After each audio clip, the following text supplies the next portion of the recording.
Nathan Cleary is ready to change his whole approach to football in an effort to prevent the worrying hamstring injuries which have struck him down in recent times. Cleary telling Nine News he'll have to tone down his meticulous training methods to prevent issues in the future.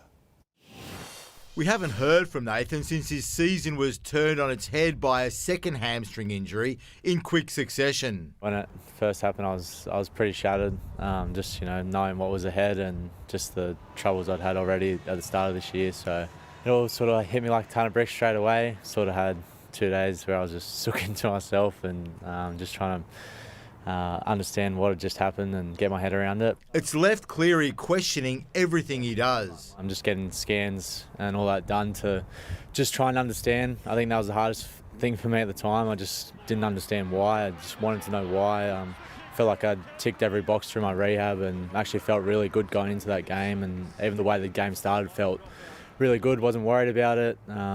Was making high-speed efforts, and then, it just went. Nathan is a perfectionist, but he's going to have to change his ways. In the process now, I was doing a few scans, trying to work out sort of what my hammy looks like, best sort of exercises to do, what exercise to avoid, and probably going forward it is a conversation to have about the workload, and particularly around kicking and stuff like that. I'm not that young kid anymore that can just kick for hours and hours and hours. As much as I enjoy doing it, it's probably more so having a more mental approach rather than so much physical. I mean, you saw Tommy go overseas in Latrell. Have you thought about the US path? It was discussed, but I think we can try and get as much as we know about it locally at the moment.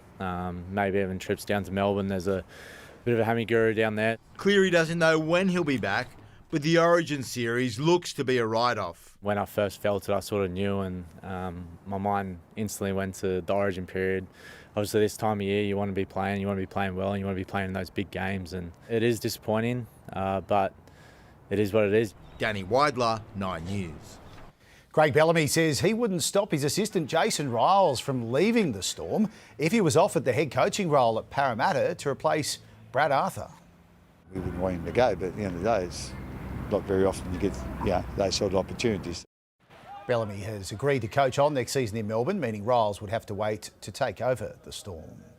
Connor Watson has spoken about how an innocuous tackle has cost him any chance of fulfilling his childhood dream of representing New South Wales.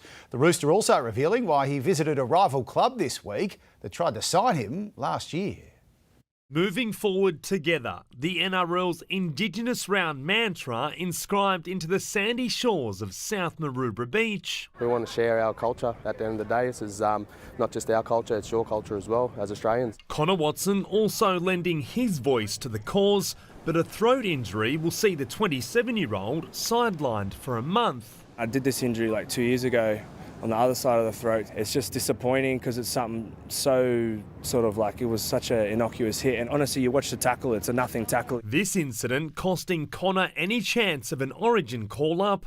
The utility was tipped to make his Blues debut. It's what every kid dreams of, so of course I wanted to put my hand up and give myself every opportunity to do so. This weekend, Indigenous players will again wear Aboriginal artwork as part of Watson's Boots for a Brighter Future program. The initiative saw the Rooster infiltrate a rival's ranks. It's always a little bit weird. Like I went and had a meeting at the Bulldogs the other week, probably like a month or 6 weeks ago.